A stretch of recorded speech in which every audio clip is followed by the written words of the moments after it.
watching us here on a very special episode of The Weekender on CNBC-TV18. Now, in case you haven't figured out already, this one has something to do with coconuts.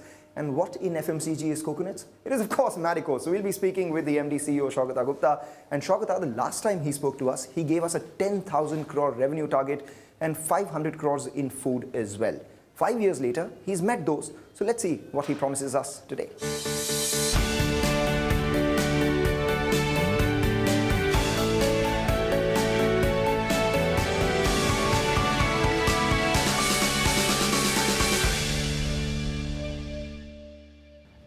Hey, Saugata, what are you looking at here? These are some of our great products. These are some of your great products. So, I remember the last time we met, had a conversation like this. This was about 5 years ago, just at the end of demonetization before GST. You had then told me that 5 years from now, Mangalam, we're looking at revenues of 10,000 crores and we're looking at food business of roughly 500 crores. How spot on were you? So what are you going to tell me today?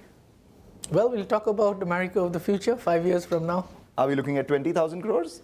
See, I think it's important to grow, but I think what is most important is to have a portfolio for the future. If you see the last couple of years, especially post-COVID 2020, we have had an amazing diversification story. Right. And I think this diversification will set it up for long-term, profitable, sustainable growth in the future. It's safe to say the last 5 years have seen more disruption than the previous 30 years. We had the demonetization, GST, then the pandemic, all these things. What have they taught you? So I think the biggest thing is a leader or organization's ability to anticipate an issue. Earlier we used to do a 5 years, a 10-year plan. Today it's about actually doing an annual plan with 3 options. I think therefore the way of looking at it. The second thing is ultimately in adversity, people are most critical. If we look at COVID, one of the first things we said that it's people first, business can come next and profit last. Ultimately, people make a difference. And therefore, today, we have a set of leaders who are far more caring, far more empathetic. The third thing, I think what is important is the entire last 5 years is the role of digital and automation. If you look at digital today, and I think COVID provided the kind of an accelerator. What could have happened in 3-4 years got compressed in maybe 12 months. Okay. And lastly, I would say the ways of working.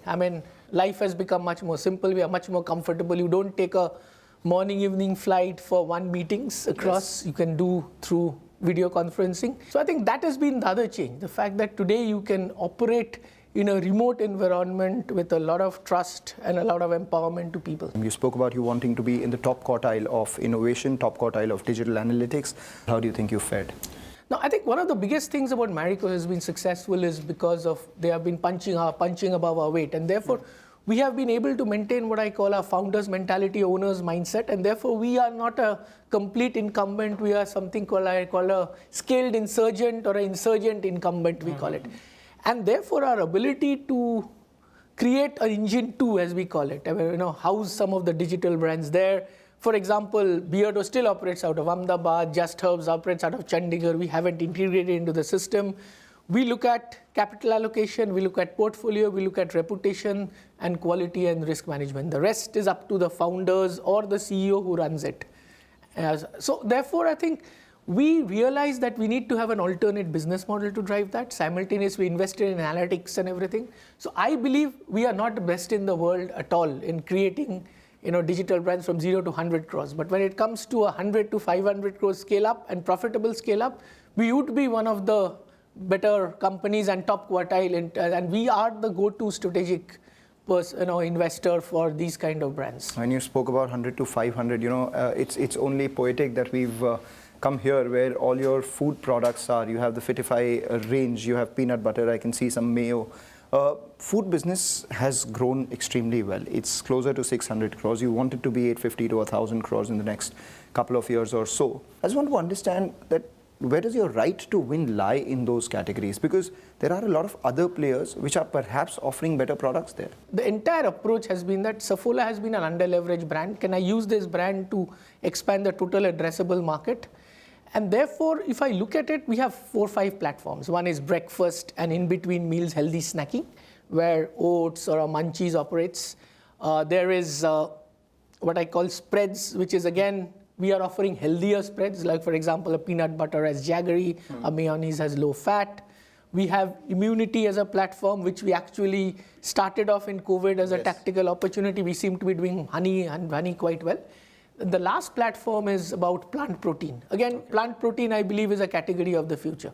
We are targeting consumers who believe in a healthier way of living, healthier way of life, and Saffola is offering a better for you solution in that. But isn't that what a lot of other players are doing as well? Perhaps not at a portfolio level, but at a product level. How do you then, as Saffola, compete with those who specialize in those particular products? So if you look at it, I think, let's be clear that if I have, say, 1 million households today in masala oats and oats, and today they are looking for these kind of solutions, I think a Saffola household is already wedded to the Saffola brand in terms of our ability to offer solutions. Now, a brand like a masala oats is available in 200,000 outlets. And therefore, when it comes to honey, soya, which are much more mass advertised, or snacks tomorrow, we will go into these set of outlets. We are not getting into, say, and Pan Plus outlets. So we are not going to compete in the impulse segment. So I believe that in terms of the go-to market, in terms of our cost structure, in terms of our ability to cross-sell to these set of consumers, we have a significant right to win. And if you look at the equity of Saffola on health and healthy living, and I think it's one of the most powerful brands which we have. How much of Saffola do you consume per day? I think I use a lot of our products. You're also eyeing profitability. If you can throw light on that. Let me tell you, the entire foods portfolio makes much more margin than Saffola edible oil. Okay. So that way it is, over the portfolio, it is accretive. Okay.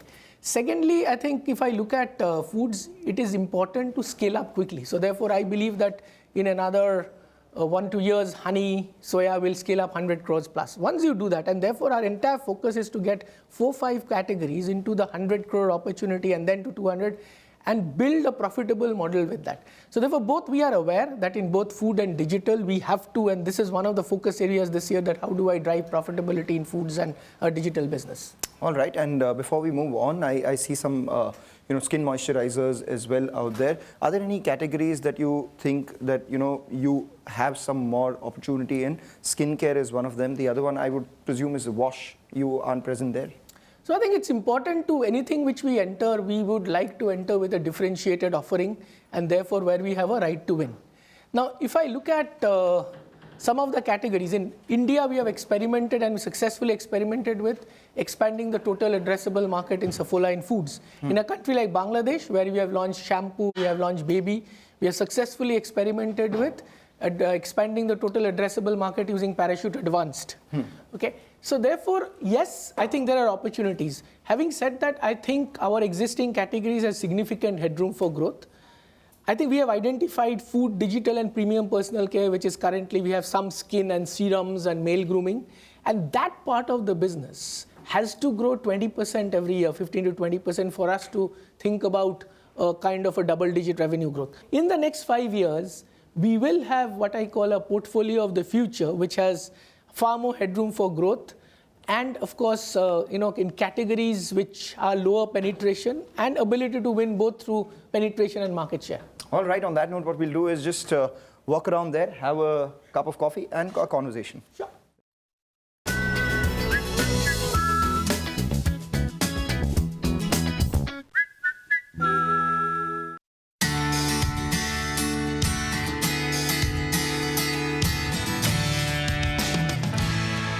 We have with us Saugata Gupta. Saugata, more than 30 years in the FMCG space. Tell us about some of your memories. You just told me about, spending the entire night in a studio where Shankar Mahadevan was singing. If you look at my first 9 years, and I was with Cadbury's, and I think at the most memorable time, I was a part of the Cadbury's Dairy Milk campaign, that entire Real Taste of Life, which is, I think, one of the most iconic campaigns. I was lucky enough to be the brand manager that time.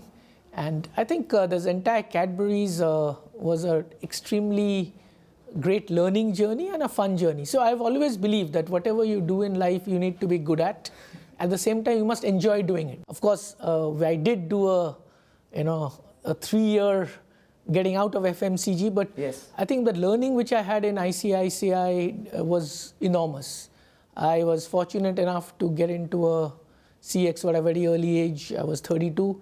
And I think the learning, and that was a flavor of a startup in the sense that we had got the license for the insurance company. It was and therefore in those days, I think I would say that early in my life, I did have so-called startup experience. Your experience and your conversations with Mr. Mariwala, how are they? One of the best things that Harsh realized early in the days that how do you develop an organization in terms of, there were two things. One, a great culture, a great talent management.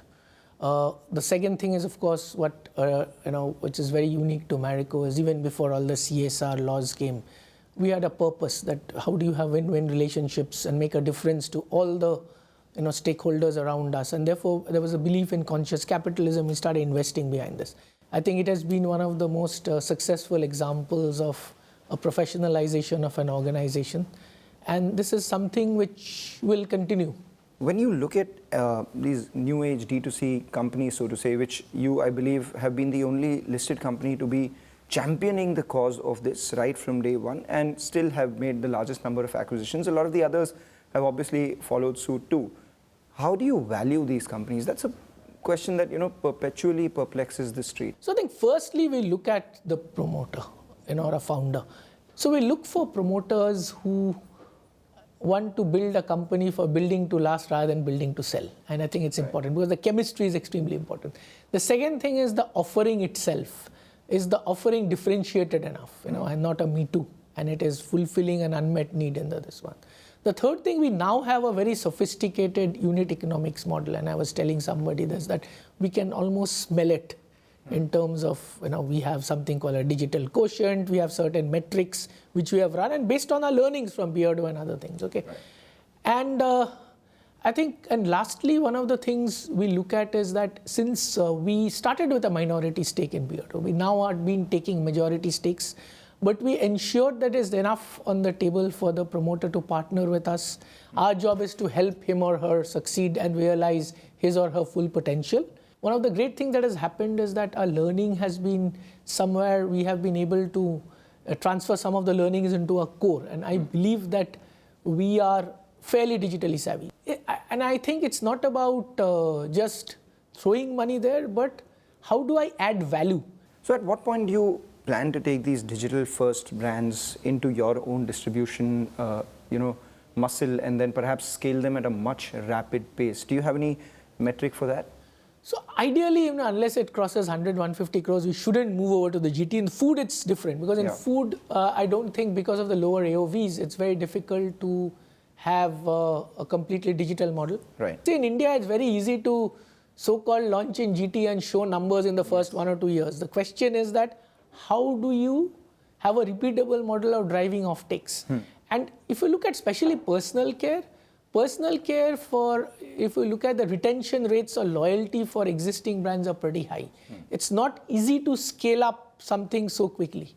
The other thing which is very important is this, that digital brands, what are the 3 big sources of competitive advantage a digital brand has? The first thing is obviously ability to have far more high velocity innovation, significant agility, and ability to handle multiple SKUs. For example, a digital brand hero SKU will be a kind of a tail SKU for a core kind of a business. And the fourth thing is very, very high competence in digital marketing. Now, all these competencies, when you get into GT, are no longer differentiated competencies because the competencies required are different. And therefore, companies like us obviously have a far higher right to win. And therefore, it is extremely critical first to drive, scale in a, what I call maybe e-com and little bit of a limited this one before even starting to do it GT. The temptation to do GTs will be very high. Our GT system, digital brand will be item number 40 on focus, and therefore it may be important, and that is the current thought we have, is that if you look at, we will have a house of brands. Maybe 3, 4, maybe another 2, 3 years, another 1 or 2, because we are constantly looking at M&A. I would then almost have a situation where I almost set up a Marico engine 2 with a house of brand with its own distribution system.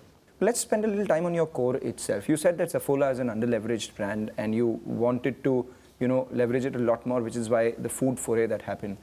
As Parachute grows, do you think there is space for you to have more products under the Parachute umbrella and just get into categories which you haven't been there, using the brand positioning of Parachute? So Parachute Advanced Master Brand stands for, goodness of coconut. It's natural. We have had obviously some kind of a diversification in Bangladesh market where we have Parachute Advanced is into shampoo. It endorses a baby brand. And we are looking at how successful it is. So far it has, the results are encouraging. So therefore we are open to that idea, definitely. Value-added hair oils. I've seen your strategy there. It looks like you're doing a lot more at the premium end in the value-added hair oil space. How do you see this space emerging going forward and contributing to your business? So I think the reason we are driving this is that if we look at 2010 to 2016-17 journey, there's a lot have happened through Amla, where we were a 9% player. Today we are a market leader. I think it's been a phenomenal case study of disruption of a leader. Having said that, I think we have a issue where our value share is the value share volume share difference is 9%. Right. And therefore we haven't done a great job in the premiumization agenda, which we want to do. If you look at the vectors, one is the sensorial vector, where upgradation happens. The other vector of upgradation is problem solving, which is currently hair fall. There could be tomorrow anti-graying, and therefore we intend to play a much bigger role there. We have been now gaining value share for 3 years in a row, and we intend to accelerate that process and bridge the gap between volume and value share. We believe that a certain section at the upper socioeconomic class would require much more modern formats. And if you look at, there is serum at one end, and perhaps there could be things far more sensorially better, hair oils which can come. We are also experimenting with some of them in the Middle East, and therefore we would like to have much more innovation in that area and accelerate that process. You have been taking your learnings from Bangladesh into Vietnam and some other countries as well. How big do you think these countries could be going forward? There were two concentration risks in the international business. The first of all was dependence on Bangladesh, and the second, within Bangladesh, dependence on Parachute coconut oil. Yes. We have significantly reduced first concentration because today, the last couple of years, Vietnam has been growing significantly. Today it makes double-digit EBITDA growth. Similarly, I think Middle East, the entire, if you look at the profit pool and the revenue pool available, we are a challenger there. I think one of the things we have done in international business very well, when in 2014 it got integrated into the India business, it had a single-digit EBITDA. Today it has a 20% plus EBITDA, and it makes more, if not equal, some quarters it makes more operating margin in India business. I think our focus has been entirely on building organic growth capability. A lot of companies try just acquisitions. I firmly believe that acquisition has to be an accelerator and top up. It can never be a substitute or an escape button for not doing organic growth. And therefore we have systematically built up capabilities in portfolio, go-to-market, cost structure, and people make a significant difference, because we are not a true-blooded multinational where we replicate process, system, and brands. Yeah. We go global in every market.